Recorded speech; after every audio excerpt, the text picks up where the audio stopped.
All right, we're Okay, live. so we just went live. I want to make sure our sound is okay. Well, that's twice that I've been drawn now by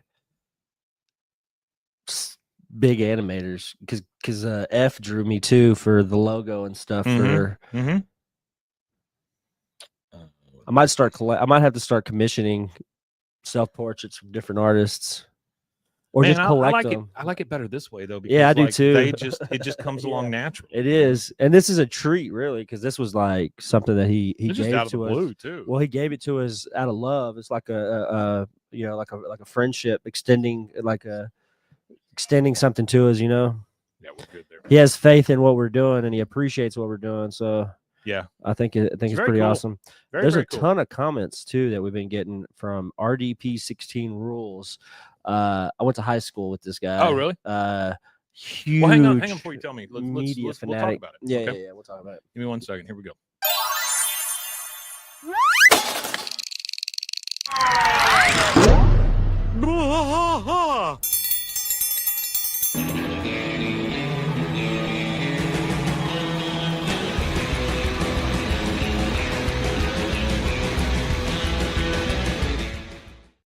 Hey there, welcome to BWAAA King of the Hill podcast. I'm Mike. And I am Rusty. Rusty, welcome to That Ain't Right Friday. That Ain't Right Friday. Got a couple of things to go over. One of them's really big. I looked up an article. This is not the really big one. This is a little more filler, but yeah, this one's still cool though. Yeah. But we're gonna end this thing with something really cool. So this article, and I'm reading off my phone. If you see me looking down, my printer needs a new waste cartridge. Something like a waste cartridge. Yeah, it's weird. It's weird. Yeah, I've never heard of that. I ordered one this morning, so we'll see. I believe you. I don't know what that is. It's a big color laser printer, and yeah, like a school type, like this a big thing, industrial printer. This thing's about the size of a VW. I mean, it's a big friggin' printer. Every time the new season of King of the Hill referenced North Texas. Now, this is from the Fort Worth Star-Telegram. It was written by Jake Harris. Back on August 29th. Jake the Snake Harris. It says, Arlen could be stand-in for any Texas suburb, but Judge has said he specifically referenced North Texas Richardson for the original run of the show. So that answers the feel and the people, the feel of it and everything, but not specifically where Arlen is. Right. No, we've kind of narrowed it down, as well as other content creators have kind of narrowed it down to like that, in between Dallas and Austin, the central area between those two. Yeah. So these are the times that North Texas is referenced in season 14. Okay. Because that's what we're covering today. We'll be doing episode 8. So there's that one, and then just 2 more after that. Or Monday we did episode 8. So the first one is DFW International. We start off strong with Hank kissing the ground at what looks like Terminal D, very specific, at DFW International Airport before he excitedly thinks he sees a sign for Bob's. Now, this is presumably Bob's Steak and Chop House, which I didn't put together. I didn't put that together either. Yeah, Bob's Steak and Chop House. Okay. Instead, it's a boba tea stand. So he's disappointed that it's not. I never understood boba tea. Who wants little balls in their mouth? What are they made out of? Boba? It's tapioca. Oh, little tapioca balls. Literally tapioca balls. I heard about somebody biting into one and they were like filled with mold. What? Somebody was like biting into them and had a bunch of mold in it or something. Yeah, I don't doubt that. I don't doubt that a bit. Balls, mold. I don't like it. Moldy tapioca balls. It says a walk through the terminal to the baggage claim spotlights all the high-end retailers that now take up space in the terminal. Armani, Coach, Chanel, Dior, with Hank lamenting that the place became fancy. Second one, SMU, and then the UNT. So these two schools play prominent roles in the season. Bobby runs a German-Japanese fusion. We know all this. Near SMU's campus, and while on campus, runs into Connie, who is attending UTD. And if those of you that don't know, SMU is in Dallas. Where do we think Bobby's Southern Methodist University? Yes. Where do we think Bobby's restaurant would be located? Greenville Avenue, Knox/Henderson. Oh, actually, somewhere along Greenville Avenue would make a lot of sense because there's a really, really famous. There's a good sushi place on Greenville Avenue Sushi. I can't remember what the name of it's called. Greenville Shoyo. It's called Shoyo. SHOYO. You brought that one up before. Yeah, I have. I used to deliver to that place, and actually, I didn't really always like delivering to them because the alleyway in which I had to take that big van through left me literally enough space on either side, about that much. It was such a narrow deal, but their food is super fresh. Really? Like, I'm in there watching them prep, and it's like, it's like 10 in the morning, and they're filleting fishes. Oh, I don't doubt it. Yeah, dicing and true sushi cooking places, stuff. They work a lot. Yeah. TJ Ferguson, hello from Texas. That's where we're at. Hey, hello, Mr. TJ. Arkansas. How are you, sir? I got a friend out in Bentonville. TJ Ferguson, hello. But yeah, Lower Greenville would be. That's where I would think it would be at, because Lower Greenville is kind of like there's like a lot of it's like a gentrified area, I guess you could say, but it's got a bunch of little niche restaurants and like little what do they call it, boutique shopping and all that kind of stuff through there. They got a lot of good food through there. The next one is Megalomart. Hank and Peggy make a trip to the local Megalomart toward the end of the episode. Megalomart is a stand-in for big box stores or grocery stores like Costco or HEBs. Actually, sorry, I don't mean to interrupt you. Yeah. Actually, there is a place on Greenville Avenue called Manpuku Japanese Barbecue. So there is a Japanese barbecue. There you go. On that, but that's probably not the German. So but it's there. We know that the Megalomart is Walmart or HEB or Target, Costco, any of those, like that, right? Walgreens, whatever. But it says the Star Telegram's Bud Kennedy notes that it also may have been inspired by the Walmart Hypermart in Garland. I've never been there. I've never seen. Well, I mean, think about it. Hypermart, Megalomart. I mean, that's kind of that. I kind of want to go to this place just to see it. Now. I've never seen. This place was demolished in 2008. Oh, it was. Yeah. Oh man. Next one is Alamo Beer, and they. Oh, okay. I actually looked it up. Yeah. Hypermart. I remember Hypermart. Was a demonstrator project operated by Walmart in 80s and 90s, which attempted to combine groceries and general merchandise under one roof at a substantial discount. Yeah. It was based on other retailers. So France has one called Auchan and Cherfeu, or however you sell that. But there was one in Midwestern, Meyer, Meijer, Meyer. There's that big one out there. And so there was 4 locations. There was 2 in Texas, obviously, and then one in Kansas and one in Missouri.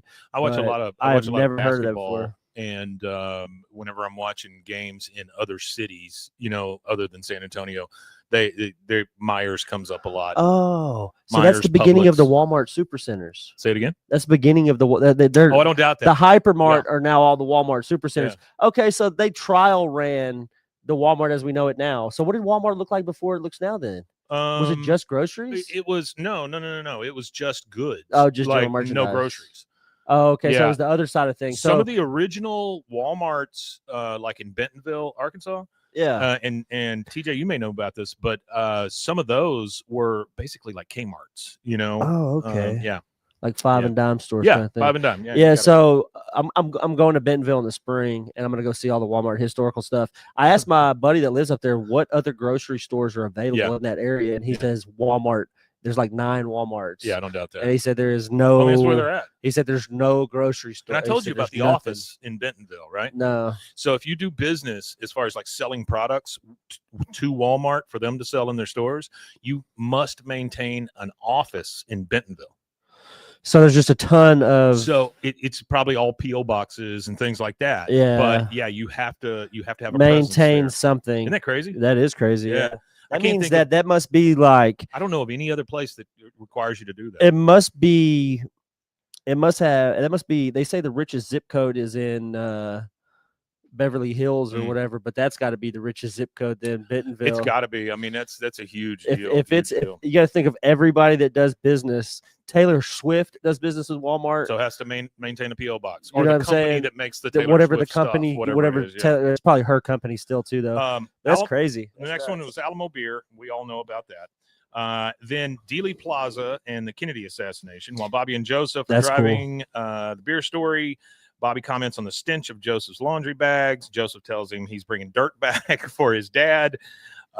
He's looking for Oliver Stone's DNA, which is insane. So that definitely comes up. And then it says Stone made an appearance last October for a retrospective of his films at the Texas Theater in Dallas, where police arrested Oswald after he shot Kennedy. Yep. Next one is Dallas Brewery Contest. While there is no one-to-one analog to the home beer brewing competition Hank and Bobby enter in episode 2, North Texas is home to many craft breweries, including Rar and Sons, which I drank a lot of that, Martin House Brewing, Peticolas. I've never heard of that one. Nobody likes a warm beer at the end. Many brew enthusiasts might think flavors including cursed hop. Anyway, there we go. And then the next one is George W. Bush Presidential Center in episode 3. We all saw that. I think it's interesting in this. They have I guess it's not North Texas, but they have an episode with the UT Tower. That was in the old one where Dale was up there. I got you. Yeah. Okay.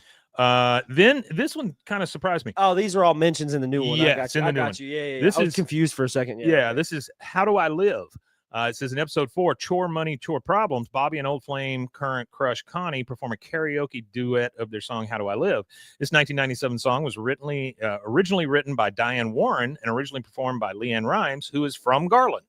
So, I mean, that's kind of cool. That song was around like 20 years before she ever sang it. Yeah. Before, what I'm saying, that song, the song had been written, what didn't it say 1977? 1997. I thought that, never mind. There's some song that one of them female singers sings that was written like 30 years before she ever got it. Blue, that song. Oh, yeah. That song was written 30 years before she sang that song. Right? Nah, there was another one. I can't remember. It's the one by Dolly Parton that Whitney Houston sang also. Yeah, not that one either. That's a really big one. Matter of fact, Dolly Parton said that's the reason why she has no problem licensing her songs out and letting people use them, because that one song right there probably made her more money than any other song that ever made her. Because that Bodyguard movie was not only a Grammy, not an Oscar movie, like an Oscar nominated movie. It was probably one of the best chemistry between two actors, like an actor and an actress in a movie. Their chemistry was insane in that movie. Whitney Houston's story is so sad because, boy, everybody thought of her as just this elegant person, that just she's an amazing human being. And then to die of a drug overdose is just. I always like that one scene where she's being interviewed and she was like, I can't remember. It was Katie Couric, maybe one of them. One of them ladies, maybe Diane Sawyer or something. But they were asking her. They were like, "So were you really smoking crack?" And she's like, "No, honey, I'm far too rich to smoke crack. We were doing cocaine." Yeah, it made me laugh. I don't doubt that. Next one is Bronco Berry. So we saw that one. It says there is no real Bronco Berry, but North Texas is home to several larger-than-life car salesmen like the one who fleeces Bobby in episode 5. Bronco Berry's car ad jingle for his car dealership off of 635 in Dallas calls to mind Clay Cooley, who or David McDavid. I know you've heard of David McDavid, but Clay Cooley had a sales pitch or a slogan that says, "Shop me first, shop me last. Either way, come see Clay." That's Either a damn way. good. That is a good one. Either way, really come see Clay. Yeah, I like that. Really good. Arlen versus Plano soccer. Hank's time in the Middle East changed him. He's gone. He brings up soccer in this episode today, Monday, or in that episode Monday. Becoming a devoted student of the rules. Episode 5, he's refereing prowess, gets him ticket. We got all that. But he's reffing a big match in Plano against Plano South, where the Arlen mayor will be in attendance. So, and there's a lot of soccer in Dallas. There's a lot of soccer going on. King of the Hill / King of the Grill. We remember that reference where they said Bobby was trying to go on King of the Grill, and he said, "Yeah, oh, you mean that show they canceled 15 years ago? Yeah. Now they're bringing it back." Smart Dallas restaurant rats. So Bobby finds rats in his kitchen. They figure out how to get rid of them. Yeah. It says recently a live rat was found at a Plano restaurant. So I can't imagine it was only one. In the entire city of Dallas, you found one rat in one restaurant. I can't imagine that. Yeah, I can't imagine that either. Dallas Cowboys, Jerry Jones and AT&T Stadium. They talk about how they went to the camp, and then Micah Parsons was there, and of course Micah Parsons has already been traded to Green Bay.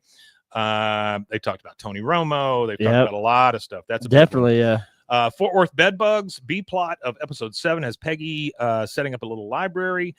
She spreads bed bugs, which is disgusting. While it has been hot this summer in North Texas, it's nowhere near as hot in recent years. So I don't know what that. I don't know what that. You know what it is saying is that we had a mild summer, not just this summer. Last summer, when they were writing this show, we had a mild summer, but the summer or two before that was the second hottest summer on record. Oh, here it says that Dale at one point he tells someone that bed bugs enjoy hot climates, like over in Fort Worth. Johnny Hardwick is Dale Gribble. Johnny Hardwick, and this I did not know. Johnny Hardwick, the original voice of Dale Gribble, you know, of course, he passed away.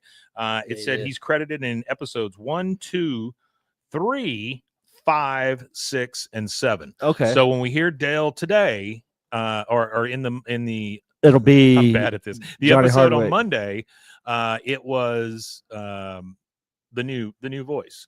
Okay. Let's see. Dallas Foodie Week. Bobby is preparing for Dallas Foodie Week in episode 9. We're not there yet. No Hank left behind. While there is no official Dallas Foodie Week, there is a DFW Restaurant Week, and it's technically not a week. It is a month-long food event in August. Features meals from all across the Metroplex. Oh, that sounds exciting. So that's kind of cool. Then the Zapruder film, we know how that worked into because we already talked about the Dealey Plaza. Yeah. Central Medical in Dallas. Dealey Plaza. In episode 9. If you want to see like a historic old part of Dallas, that is the original. Like people, when you go to Dallas now, you're on I-35 on a big swooping highway and everything. But the original way to enter Dallas used to be like Dealey Plaza. Like entering Dallas, you would come down through Dealey Plaza, and that's how you would enter Dallas. Yeah, that's what my dad said he remembers as a little kid in the mid '60s going to Dallas.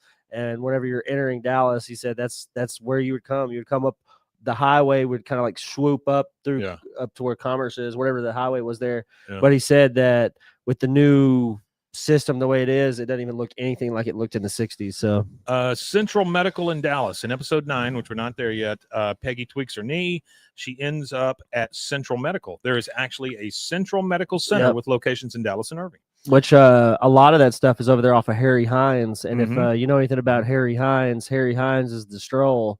It's where all the ladies of the night go to sell their wares. Feral Texas Hogs, episode 10. Again, we're not there yet. They reference all the hogs, the feral hogs, and that is always a problem in Texas. But in Texas, you can shoot them from a helicopter. Dallas Symphony Orchestra. Yeah, you can. Yeah, you can. Bobby and Connie finally dating as adults. Their first date is the Dallas Symphony Orchestra at Meyerson Symphony Center in downtown Dallas. And then the last one, Nolan Ryan, of course, comes up again.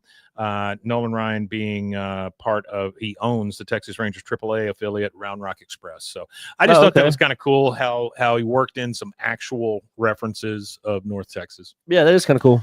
So let's talk about this second thing. Okay, the second thing. Actually, you know what? Let's take a small commercial break, and we'll be right back.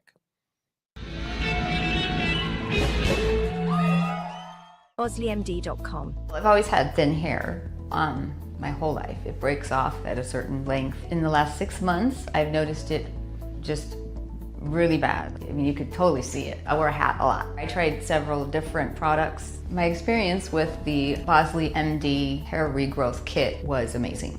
It was easy to use. It let me take off my hat. I could go in public and have my picture taken and feel normal again. OsleyMD.com.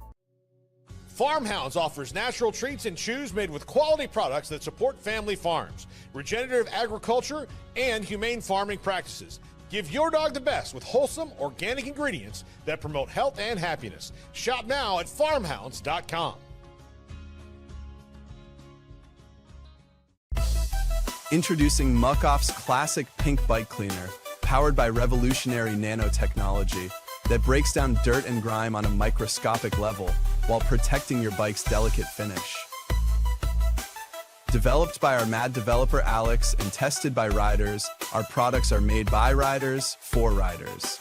Discover more at us.muc-off.com, where we break the mold to bring you the best in bike care. Protect your online privacy with NordVPN. Browse securely, access content from anywhere, and keep your data safe with military-grade encryption. Whether at home or on the go, NordVPN ensures your digital freedom. Stay secure. Download NordVPN today at nordvpn.com. That's NORDVPN.com. Looking for tickets to the hottest shows, games, and events? Ticket Liquidator is your one-stop shop for great prices, no hassles, and guaranteed tickets. Since 2003, we've been connecting buyers and sellers, providing access to sold-out events at prices lower than most secondary market options. Whether it's sports, theater, or concerts, our massive nationwide network ensures you get the tickets you want, guaranteed. For the best seats at the biggest events, start with Ticket Liquidator today at ticketliquidator.com. That's TICKETLIQUIDATOR.com. Ticket Liquidator.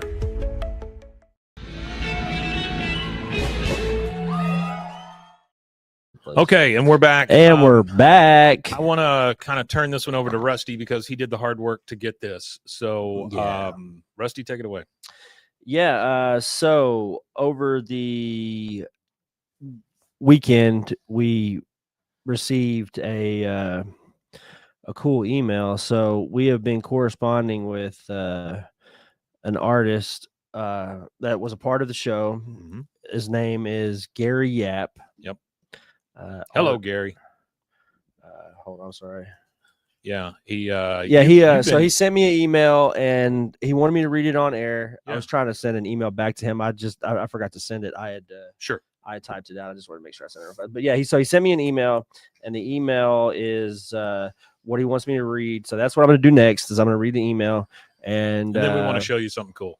And then we're going to show you something cool that he sent us, as well as the email. And I just want to say thanks, Gary. I'm going to read your email. I appreciate you giving us this opportunity to. Oh, it's an honor.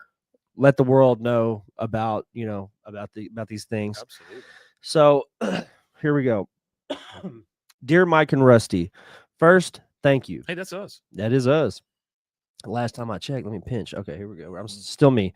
All right. It's been a little over 3 months since Jonathan's passing. And in that time, there isn't a moment that goes by where I'm not continually reminded of his last interview with you both on your podcast. That he got to express his feelings, both good and bad, in his own words, meant the world to him. I guarantee it. Mm-hmm. That was also the first time he chose to mention the project we had been working on for the past 2+ years, two sides to every coin. I didn't know he was going to bring it up at the time, but in retrospect, I'm so thankful that he did. So again, thank you for granting him the opportunity to sit down and have his say. Since then, there isn't a day where Jonathan isn't at the forefront of my thoughts. Back in June, I drove to San Antonio to attend his vigil. While there, I met his husband, Tristan, and we talked for hours. I visited his property, which was a very powerful experience for me to stand where he passed. I've also connected with other friends of his who have shared so many stories, photos, and videos of Jonathan.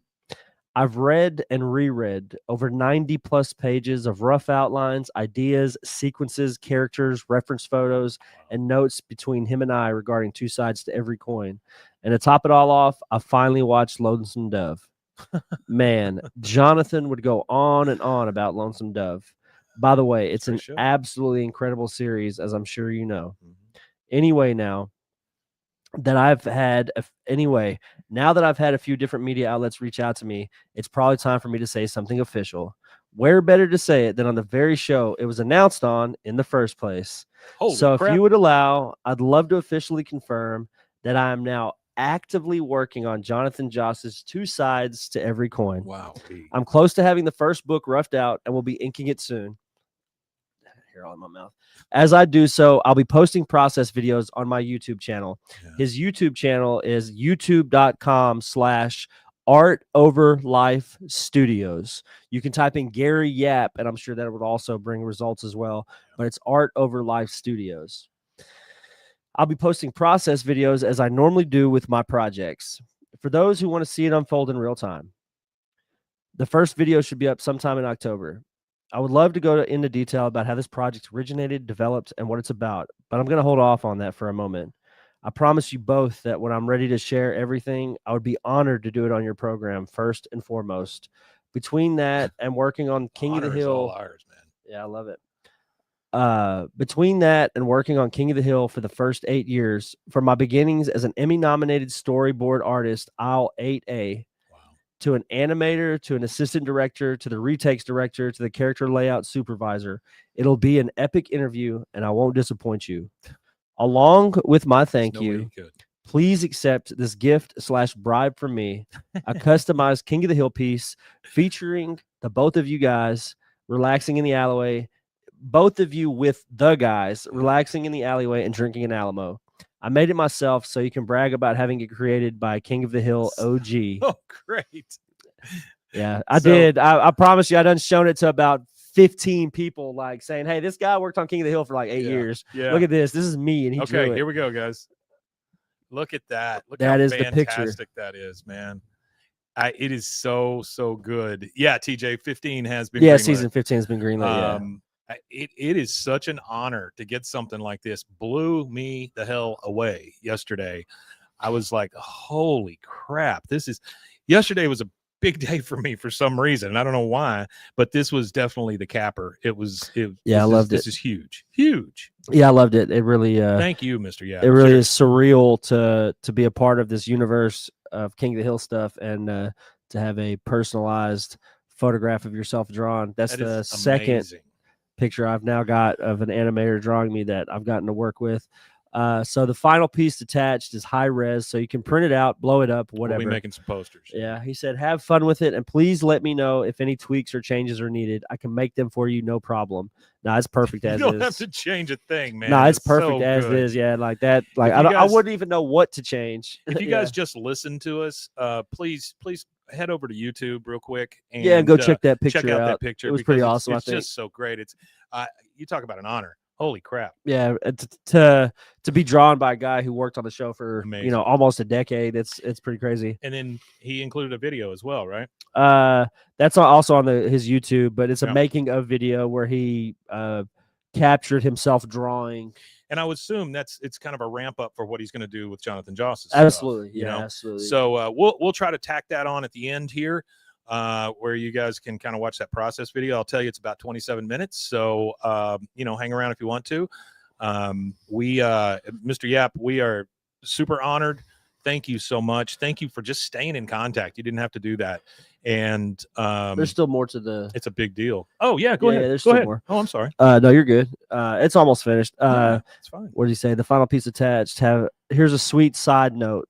In all my years on King of the Hill, I have never, to the best of my knowledge, drawn John Redcorn until now. Wow. Until your piece. Holy crap. So the first time he draws John Redcorn is also the first time that he drew both of us in the same photograph. My one regret about that Jonathan Joss interview is we had that kick-ass King of the Hill poster there. I wish I had just got him to sign it and kept it. But we'll always have the interview. That's one thing he said to me too. Do you want any autographs or anything for anything? And I told him no. I said I'll get it from you next time. Yeah. I said I'm just enjoying getting to be like around you and hang out with you kind of thing. And next time didn't come. Rest in peace. But I got that moment in time, and nothing could take that away, kind of thing. No. That's my moment in time with Jonathan Joss, and to have a heart one-on-one kind of talk with him, it's kind of surreal. Again, I'll say it one more time that there were two ways to go with that interview, and we went with the one that allowed him to just sit there and share. Yeah. And God, I'm so glad we did, because for a lot of people that was a great snapshot of Jonathan, and they've got something fond to remember him by. Yeah. And then the circumstances of his passing. The last little bit here, as corny as this sounds, I truly and sincerely believe in the old adage, with great power comes great responsibility. I'm fortunate enough to possess the power to bring a comic book to life on my own. It's now my responsibility, perhaps my greatest professional responsibility, to bring Jonathan's world to life, to forever honor my friend and his memory, and to ensure that, as he so eloquently said to you both during the end of his interview, he is never erased. And then he says here, that I promise. I got you, buddy. Wow. Thank you both for this indulgence, and we'll talk soon. Always a fan, Gary Yap. And I don't think he understands how much of an indulgence this is for us. It is insane. It is not an indulgence. It is an honor. It is an honor for sure. This is probably and interviewing Jonathan are probably the two highlights of doing this show. And we've done a lot of stuff and we've talked to a lot of people, but this is kind of the pinnacle. For Yeah, us. no, definitely. This is definitely. It takes. You hear that, Mike Judge? It's the pinnacle. It's the pinnacle. It would be great to meet Mike Judge and everything, but again, unless it's organic and unless it's the way everything has been so far in the show, I'm not gonna push it. I don't think it would mean as much. No. If I had to spend $1,000 to talk to him, No, I'm or not whatever his rate is. Nope, not gonna do that. I doubt he's got a rate. I doubt he's got a rate either. I don't think he's somebody that could be purchased. No, probably not. He does what he has to do for Hulu, and it's probably about as far as it goes, I'd imagine. Yeah. I imagine most of his press is done just for the actual work part of it. I would imagine. He's a very private person, he seems. He is. He is. Well, guys, thank you again for joining us for a Friday. A little bit longer of an episode, and we will tack on the Gary Yap creation video. Thank you again for joining us. We love you all, and couldn't do the show without you, and I'm so thankful that you guys are along for the ride. So one last thing to say. We Matanye. We Matanye indeed, folks. Take care of yourself out there, okay? Because you never know. We'll see you next time.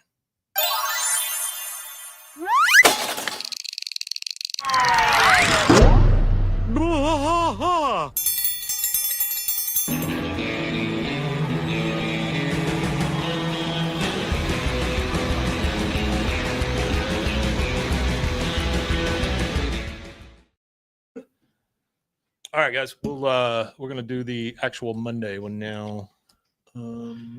I'll send it to you. I sent that email to you. Thank you so much.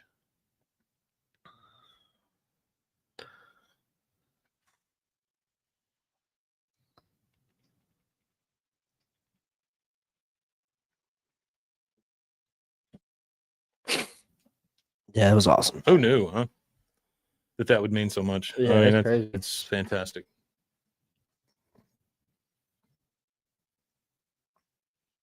It blows my mind.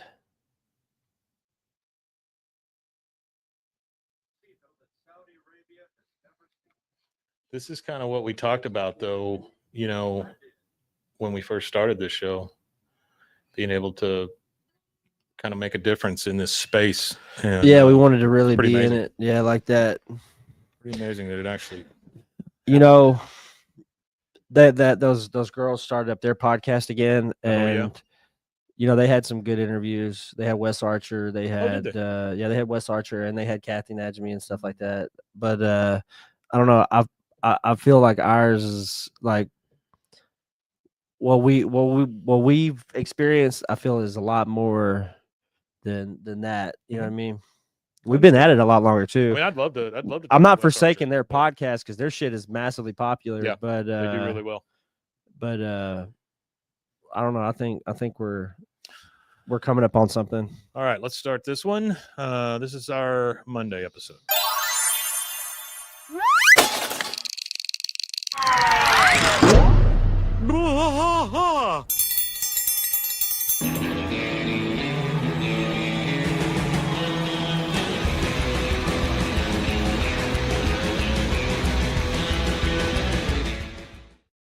Hey there, hi there, ho there. Hey, welcome to King of the Hill Podcast. I'm Mike. And I'm Rusty. That man with lips is Rusty. Rusty, we are at another Monday. And Monday. That means another season 14 episode watch along. We only have 3 of these left, including today. So we'll get through these pretty quickly, and then we're gonna pile in the clown car and get back to season 8. Yes, that's it, right? Yeah. Well, we've got 2 more. Two more after this. this. Okay, and then we get back to season, and then we'll get to season 8. Yeah. So this is season 14, the brand new season, episode 8, conscious uncoupling.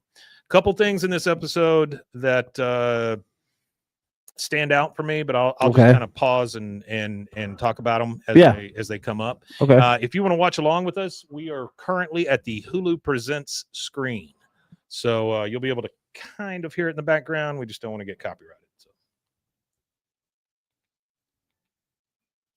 a Hulu original. See, they lost like $3 billion in market share. Who? Hulu? the ABC. And oh yeah, I don't doubt that. Yeah, they said they lost $3 billion in market share, and lost 1 million customers overnight. wow, it's a big deal.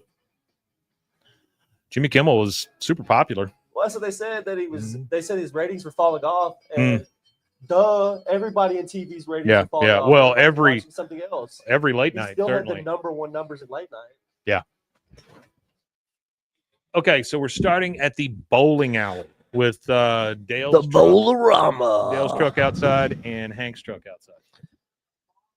You know, I've always wanted to drive to a Bowl-O-Rama in a Ford Ranchero.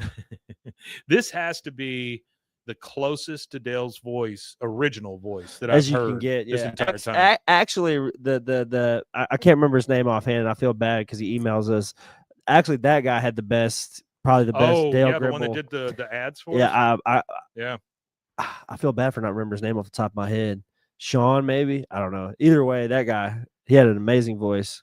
Kat Von D blacked out 80% of her body with tattoos. That's crazy. I don't know. It just came on my watch. Anyway, man, where'd you get that watch? I need that watch.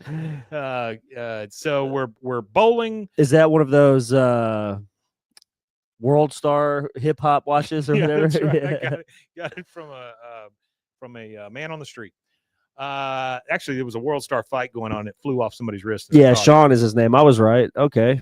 So we've got the Susanusen phones and the Hills at the bowling alley bowling with each other. Sean, I remembered your name. And also Dale and Boomhauer. Yep. And at some point, Dale says, this is couples only. And Dale's and Boomhauer's. All right. Dale's worried about his ball being switched when it goes under the unexplored bowels of a bowling alley. Unexplored bowels. They're mysterious. You know what? You know how good they pay though for the mechanic that has really? to fix the bowling alley well? stuff. Yeah, I actually almost had a job doing that, but I turned it down for there was like 4 or 5 jobs that I applied for and interviewed for, and I ended up taking the one that I'm doing now instead of all the other ones. But they're paying $20+ an hour, like $24, $25 an hour to maintain the bowling stuff. Oh, sure. I mean, I would imagine that's an actual skill. So yeah, I would imagine so too. Two things here at this scene. This is when Khan comes up to Hank. One, Khan's voice is pretty far off from the original one, but I was able to get used to it by the end of this episode. And then 2, that was a 7-10 split for Hank. Yeah, and I cannot imagine that Hank would not make that. Oh, speaking of Jimmy Kimmel, the guy who wrote this episode, his name is Jeremy Sue, HSU, and he was a part of Jimmy Kimmel Live for 76 episodes. Oh, wow. He was a writer for over 76 episodes. Full circle. So Khan has come up to Hank, and he's making fun of him because he missed a 7-10 split. It doesn't sound like Khan. No, Khan's okay. Khan's a tough one. Yeah, Khan's a tough one for me. Yeah. So they keep talking about how they win again, all this stuff. Do you ever get tired of being second place, Peggy Hill? Yikes. Men. Yeah, men firing her up. So Peggy brings up that she bowled a 280 one time in the Aramco bowling while they were in Saudi Arabia. Another fun fact for you about this episode, Kyung Hee Lim, who was I think she did part of the production for Won't You Pie My Neighbor, however you say that? Yeah. She was the director of that, but she also directed this one. Oh, cool. But for that Won't You Pie My Neighbor, however you say it, the year 2000 Annie Award for Outstanding Individual Achievement for directing in an animated television production for that episode. Wowee. Yeah. That's a good one. But also known for her work on Rick and Morty and Bob's Burgers. Oh, that's big shows. So shout out to F, who made Rick and Morty possible for the world. You know that, right? Possible for the world. You never heard that story? No, I guess not. So at the beginning of Roiland creating the show, when he took it to the networks or the TV stations or whatever, the cable networks, they said it was not polished enough.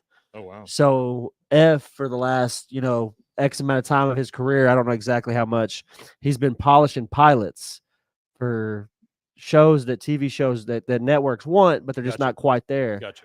He polished Rick and Morty's pilot episode. Wow. To go to air enough to where they could actually. So like the pilot episode as it sits is fully directed and like done like complete, like his thumbprint. He says that he can watch it now, even deep in the season, whatever they're in, and he can still see little influences and things that he put on the very first episode. That's super cool. Because he gave them like a template and said, "Follow this template," kind of thing. Right. So Peggy's spinning a little bit of a yarn here, saying that she bowled a 280 one time. That's how she became known as Near Perfect Peggy. Or just Perfect Peggy for sure. Perfect Peggy. Okay. This is hard because Hank corrects her in front of the Susanusen phone. And she's not a fan of that. She is not a fan. She is pissed off now. So they've got their 30th wedding anniversary party they're having, the Susanusen phones do, and they've hired Bobby and Robata Chain to cater it. So Hank's just thanking them for that. Robata Chain. And then, of course, Khan has to ruin it by saying always got to ruin it for Bobby. Yeah. And then we get Dale, who tells us he's a documentary filmmaker because he's filming everything from a trash can. And then who knew that Boomhauer was a great bartender? Oh, yeah. Talking about dang old bartender. Talking about dang old spin behind my back. Talking about dang old molecular man. Check this out. Then he tries it, and it's terrible. And then the Hills just had their 29th anniversary. Oh, wow. So the Susanusen phones tell them all about how they're still in second place because they're at 30. They're not, though. Yeah. We beat you guys in marriage. that's rough. All right. In comes Bill.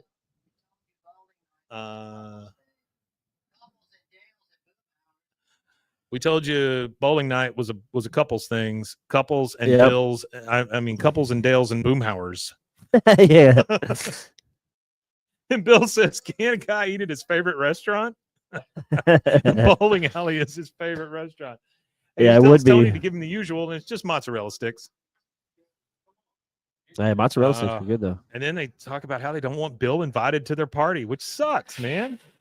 I don't know. It'd be tough to invite him anywhere, honestly. But he's always there. I mean, come on. Just don't be his friend is what they need to do, right? All they just need to either be his friend or don't be his friend. That's Pick one. Exactly right. I'm telling you, if Peggy has to tell Hank she's giving him the silent treatment, that's not really the silent treatment. It's not silent at all. But yeah, she's pissed off. I mean, if you're speaking, it's not very silent. Yeah. She feels like she was embarrassed, which I guess she was. She's embarrassing. But she told the lie to begin with. There's a whole talk here about how he can't lie, because he's got to tell. He always polishes his glasses whenever he tries to lie. She's very good at lying, and she just wanted him to follow along with it and reinforce her lie. She can't speak Spanish. No, she cannot speak Spanish. He does hate lying. Why would Hank? I can't even imagine why he would need to lie. I can't understand why he would need to. He said, even more than that, I hate being an accomplice. Yeah, she's obviously pissed. She says she will handle it. Pulls a nail gun out of a gun safe from underneath her bed. Well, I thought she was going to pull out a vibrator. Yeah. So she gives him the nail gun from underneath the bed to go check out the noise at the neighbor's garage. So he goes over to Khan's garage. Very gun conscious. Yeah. He sees somebody in there. I wonder why they, out of all the things they could have put 15 gauge nails. Pause real quick. Out of all the things they could have gave them in that box. Yeah. It could have been a 6 hour. It could have been a Smith & Wesson. It could have been a H&K. Yeah, it could have been a Taurus. This is the safe bet. Crazy. And I can see Hank having a nail gun rather than a I'm not against it, but the consciousness of it, Yeah. I'm okay with it. Yeah, no, I'm definitely okay. He says you better freeze or I'm gonna hit you with these 15 gauge nails. Yeah, there you go. That's threatening. Honestly, Yeah. I would rather the bullet than the 15 gauge nail. Yes, absolutely. Maybe. So we find out that Khan is living in his garage while Min is inside.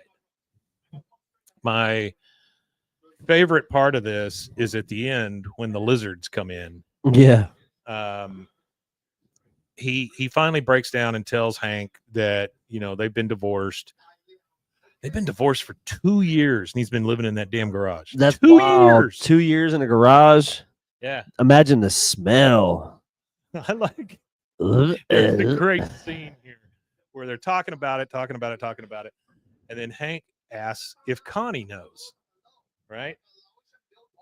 He said he doesn't want to be a Laotian Bill Dauterive.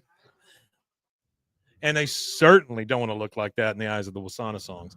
This is my favorite scene from the entire episode, though. He says, does Connie know about it? You take all of the time to put the garage door down. Then he turns to him and goes, yes. And Hank says, well, that was overly dramatic. Like, why couldn't you just say yes? Why can't you just say yes? He's just very worried about the way it looks, and certainly doesn't want him to tell Peggy about it because Hank's like, I can't lie to Peggy. And then 2 geckos come in and start screwing, and he says they make me watch. They come in and they have sex on my pillow and they make me watch. The geckos make him watch. Oh my God. That's funny.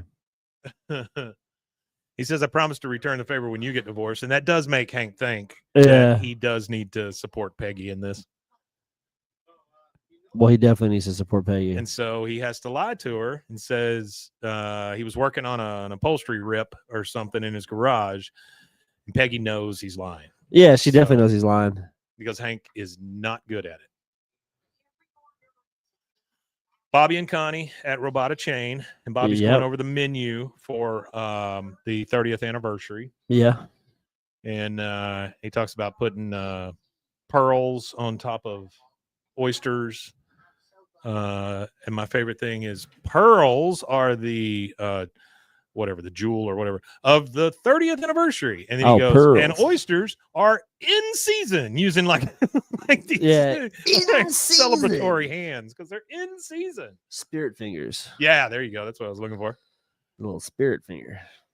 Connie is always worried about her parents because they are out of there, extra as far as trying to prove it to people. And she also does not like the fact that they keep pushing chain on her. Yeah, she doesn't like that at all because it's supposed to be ethical. She doesn't really want chain. Ethical non-monogamy. And Bobby's going to solve any problem he can with food. He's a world-class chef. World class. She puts her hand on him and goes, "Oh, I need to go." That's a little bit of foreshadowing, I would imagine. Yeah, riling him up a little bit. Yeah. Because at the end, he goes, "Okay, bye." Like, he's just so nervous. So Hank comes in, says, "If you're watching reality TV, I'm going to go rotate my tractor I didn't know tires." people did that. Yeah, his lawnmower tires. They don't. But now Peggy is like, I know you lied to me. You've got this tell where you clean your glasses every time you lie. Why did you lie to me again? And then finally, Hank breaks down and tells her. I love the fact that the picture of Bobby with the baseball bat's still back there in the background, like it was originally. Oh yeah, I like that too. Yeah. Okay, that was the other thing. She goes, you've got to tell every time you lie. She goes, you did that whenever you told Khan you voted for Obama. so that answers one question. There you go.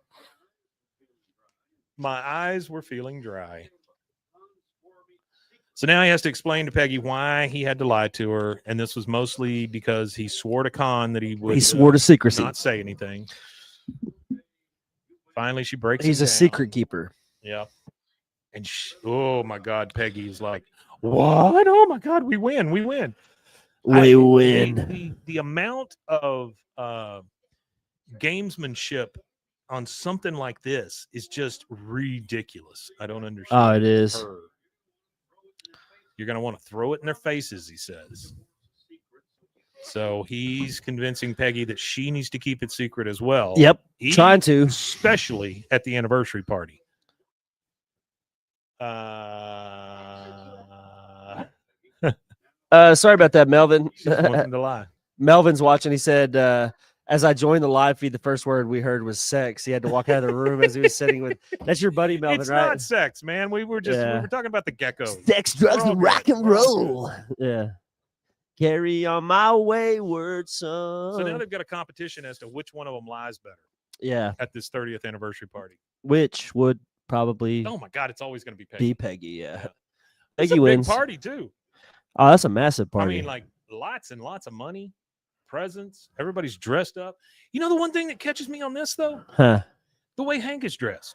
He's in a. He dresses a little differently in this series. Well, it's like his tie doesn't fit, and I don't know that I've ever seen him like that. Let's see. You see what I mean? Like it's almost. It's like not tight out of his collar. Yeah, he doesn't have the top button. Yeah. It's just pulled up. Yeah. That seems odd for him, doesn't it? Nah, I imagine he probably hates wearing a tie. Yeah, but I mean, any of the other times, like especially when he went to like the propane convention, all that that kind of stuff, he's always dressed a little crispy. Nines, you know, he's always very crisp. Maybe he just doesn't care anymore. Brian Robinson is there hosting the thing with his band. There you go. They are a R&B funk band. Never heard of them before. Oh, Brian Robinson. He's the one that lived in their house. Oh, duh. Yeah. He's the one that lived in their house while they were gone. I bet you'll be married for 31 years, and he takes his glasses off and cleans them because that's his tell. That's his tell. Peggy, even in death, it'll last. And see this scene is hard for me because it's the two of them. So you've got Khan with his weird voice, and you've got what's his name? Ted Wasana-song. You got Wasana-song with his weird voice. So some of the voices are a little different. And then of course here comes Chain. He's got his hands all over Connie. Gentle Funk Orchestra. They're fusing in some Laotian flavors. Oh, it's nice. With a giant pan flute or something. Valkajo. I mean, it is a big. But now Joseph is one of the waiters, and it comes out that he's hitting on all the sexy ants. Oh yeah. Dale's over there trying to control his drone because he's a videographer. Now he's got a DSLR, and he's sliding under people, saying, "Pretend I'm not here." The oddest thing, as far as I was concerned with Dale, was the fact that he didn't wear a hat. Yeah, he was just bald again. Is Joseph hand feeding the aunties again? Yes, he is. He loves the aunties. You know, Connie is in here just to get away from everything because she wants to get away from Chain. She wants to get away from her parents. She wants to get away from the whole thing. She talks to Bobby about his food, and this is just one more chance for these two to kind of connect. That's it. Get a little closer to being together. He has always kind of been her rock, you know? Oh, yeah, for sure. He's the one she goes to about her parents. He's the one she goes to about all this stuff. And I think that, bless you, I think that they forgot that to a certain extent. Bill shows up anyway. Says that his name is Sonny Sue, which that's not his name. They already know him there. Yeah. They even show a picture of him saying that he assaulted Khan's mom. Oh, wow. I thought Bobby's they got his were in sticky love. balls. Oh, pardon me, sticky rice balls. I'm sorry. These are coconut pearls. Coconut pearls. Coconut pearls. The problem is Chain is getting all of the credit for this. He is getting all the credit, not Bobby, but Bobby's the one that's the mastermind behind all the food. Well, Bobby's not gonna. He's never gonna come out and go, no, it was me. You know. That's yeah, never no, he gonna won't. happen That's with not Bobby. him. Yeah, because now like Connie's mom is up there talking about the food and how great it was, and said where'd you find this root and blah blah blah. And Connie's right on the train with her, like, yeah, Chain, where'd you do that? How'd you do that? And says you should give somebody else some credit. Yeah, Bobby, give the credit to Bobby. And Bobby he goes, deserves it. That's one of my favorite lines also. What's that? She goes, shouldn't you be giving somebody else some credit? He goes, the troops. And then Con goes, never forget. It's so good. There used to be a joke here, and I don't know if Cam will be watching this, but Cameron Stewart is a guy that works for Rogue Media. He does a show out of Boston, and he was trying to come up with a anti-comedy stand-up routine. So you get up and you tell jokes like, hey, anybody ever use a stapler? Well, that's crazy, huh? That kind of stuff, right? Where it's just dry as hell. Oh, you're talking about kind of like Pee Wee Herman? Kind of something like that. That's what that gimmick is behind Pee Wee Herman is he's a failed stand-up comedian. Yeah, maybe. Yeah. But anyway, we had a joke, and we said, anybody here remember those chicken wars? You know, where everybody had a chicken sandwich, those chicken wars? People go, yeah. He goes, never forget. There you go. That's pretty good. That brought it right back to me. Never forget. All right. So Joseph is in there eating as fast as Bobby can put it on a plate. He goes, Jane's always been a tool.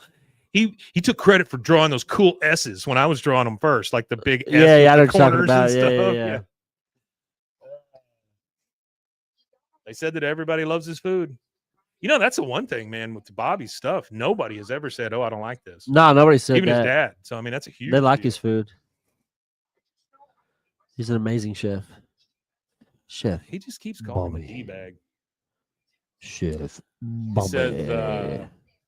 He says, I know I would go nuts if I saw that tool putting his hands all over my crush. Yeah. So it's no secret.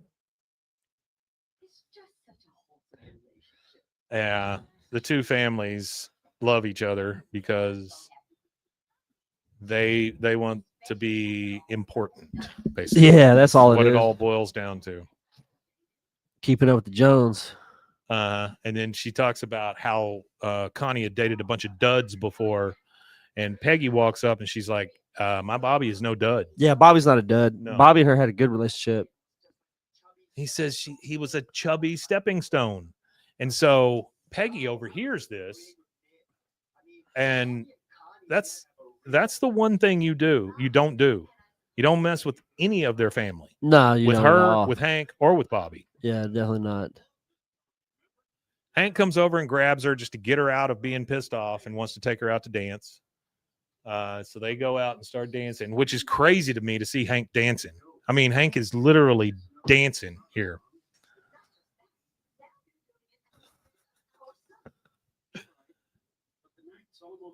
I have never seen Hank dance like this. Rusty, never seen Hank dance like this. Have you? No, never seen him dance like this. I mean, he's doing like what do you call that? I don't know, the Rochambeau. The Rochambeau. Absolutely. She doesn't want to lose to the world's worst liar, which she calls Hank the world's worst liar. She would win any contest like that. But he said, I love that reference back to one of the other episodes where he says, things can end in a tie, and soccer taught me that that's okay. Oh, okay. Which is kind of crazy. Yeah. Which it can. And she's ordering. Soccer's one of the few games that there's no. It's like they try, but if there is no tie, there is no tie. Well, there's only so much time in the world, I mean, it only goes so far. And so now she's talking to her mom. Connie is. I think it's the only sport that keeps it going too. Like sometimes at the very end, if it's really exciting, even if nobody scores, they'll just keep it going for a little while and a little while and a little while. They'll just keep adding time, extra time. So she's kind of having an argument with her mom about how she doesn't want to keep the lie going. She knows about it. Yeah. You got Dale hiding behind a plant, and he's supposed to do the slideshow. But Keith David's getting his own show. I can't remember what it was that he was going to be doing. Brian Robinson saved him by playing one more song. And they're doing kind of the cha-cha slide or something like that. Yeah. Hank says, I love a dance with clear, defined rules. Which is Duster. That's the name of the show. Duster. Yeah, it's a show that came out in like May, but it's got Oh, I know Duster. it's got Yeah. Keith David in it. Yeah. Yeah, it's like I a brand remember new that. show. Yeah, he's a bad guy in that. So they're all That's not what I was looking dancing. for though. He's supposed to do some kind of. I thought he was supposed to do some kind of new animated thing. I don't know. Bobby comes out and tells his dad that he has a tail, so he knows about it also. You know, I didn't know that he got his television start on Mr. Rogers' Neighborhood. Oh, did he really? Yeah, he was he Keith mailman? David, the handyman for Oh, the 9 episodes. handyman. He went by Keith David. That's kind of cool. Bobby's a little let down because I mean he does want the credit, but he just I doesn't. forgot he was in Platoon too. Yeah, he was. Bill's over here trying to. Yeah, he's the one that says you got to keep your powder dry. Yeah. Yeah. You got to keep your powder dry. Bobby finally finds I Connie, can't do Keith sits David. down with her just to check on her because he always does. There's a big problem here. Dale that? screws up. He does. Yeah. He puts the wrong thing up on the slide. It's supposed to just be a slideshow of men and them. Instead, he didn't label them the things, and so he puts up Bobby and Connie talking about the divorce on the screen, which is awful. It is awful, but honestly, this party shouldn't be a thing. So everybody's looking at them. They all hear about it. They know that everybody knows at this point. Yeah, it's a tough way to find something out. It is a tough way to find something out, though. But Khan gets up there and he tries to play it off as a joke. Min finally comes up on stage and says, "You know what? I'm tired of this. We're done. We are divorced. We've been divorced for 2 years." And then they let the fallout happen. Might as well rip that Band-Aid off. It tells you more about about Min than it does anybody else. No, she just definitely. She doesn't want to continue the lie.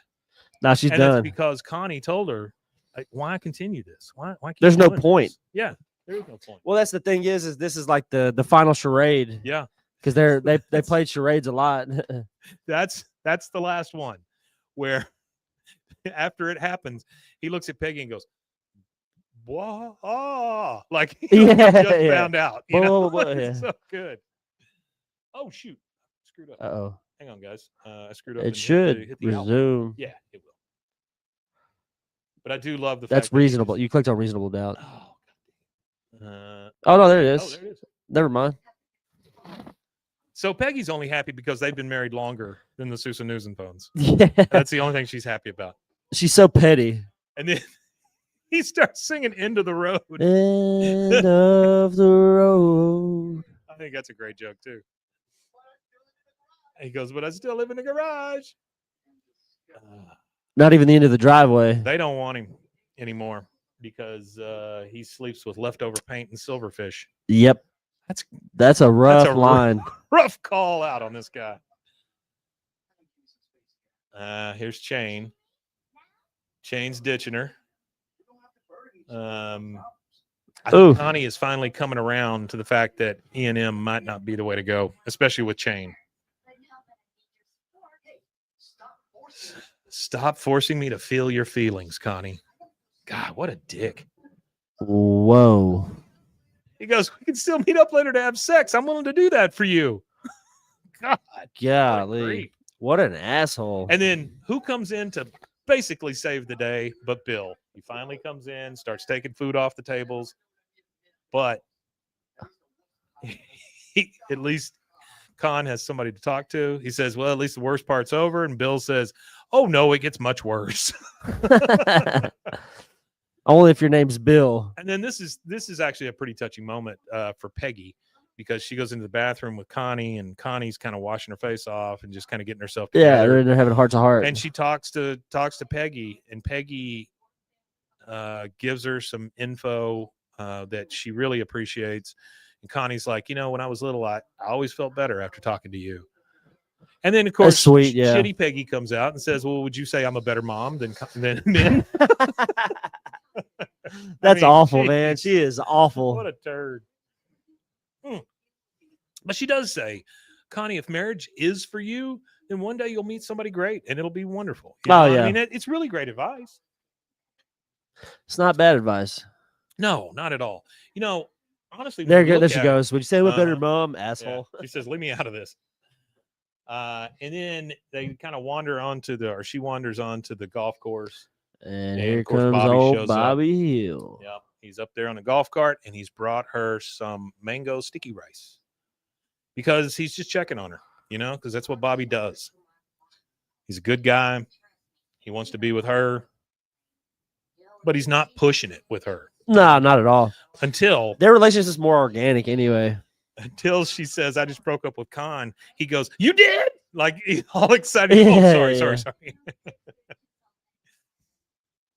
Yeah. She just wants a hug. And he says, I brought that too.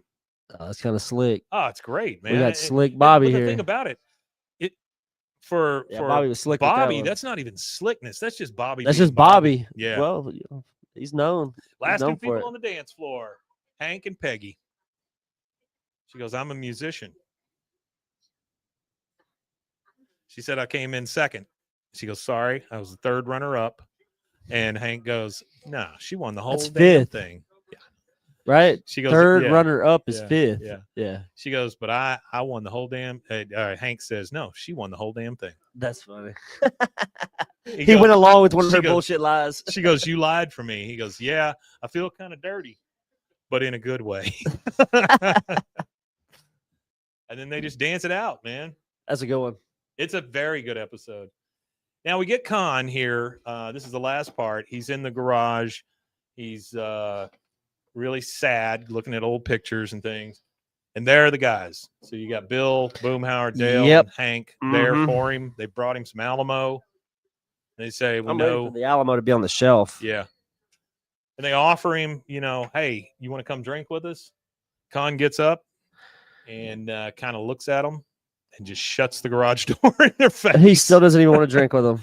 But Hank does roll an Alamo right under the garage door before it closes. So there's always something there. And I think Con knows that these are his people. He just doesn't want to admit it. He's after all these years, he still doesn't admit it. Yeah, he just didn't want to admit it. That's a really good episode, though. That was one of my favorites. No, of that's this a new good season. episode. I like it too. I like Yeah. it. I like the how you kind of get to explore more of Bobby and Yep. Con Jr. So we've got episode 9 and 10 that we'll do. Two more to go. Yep. Yeah. As watch-alongs, and then like I Almost say, done we'll with season 15. get back on the horse of. But season 8. we'll do season 15 again. You want to tell them where they can find us? Yeah, you can find us at BWAAKOTH@gmail.com. You could also find us at BWAAA, that's 3 A's, KOTH at all social medias. Also, want to tell you guys, thank you for being here. We love y'all. Yeah, absolutely Couldn't appreciate couldn't it. do it without you. And please tune in to the Friday episode because we got some big news for you. Yeah, it's pretty exciting Something stuff. very, very cool happened last night. Go to the YouTube, Yep. like, subscribe, hit the Well- notification bell, and you'll be able to see that video when You'll it want to releases. see what we have to show Yeah, you. it's a good watch video for sure. It is. All right, guys. Well, one thing last to say.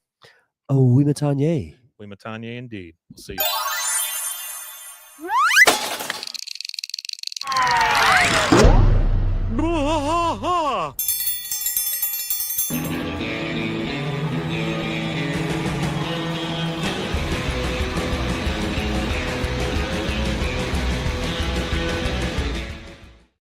Go. We're good. I got all my. Hey, thank you guys for being here. We're gonna log out. We'll see you next time. I got all my sleep between like 5:30 in the morning and noon. So like my sleep schedule's a little. Oh, I bet. I usually got a decent amount of energy at 10, but I don't because of that. Yeah.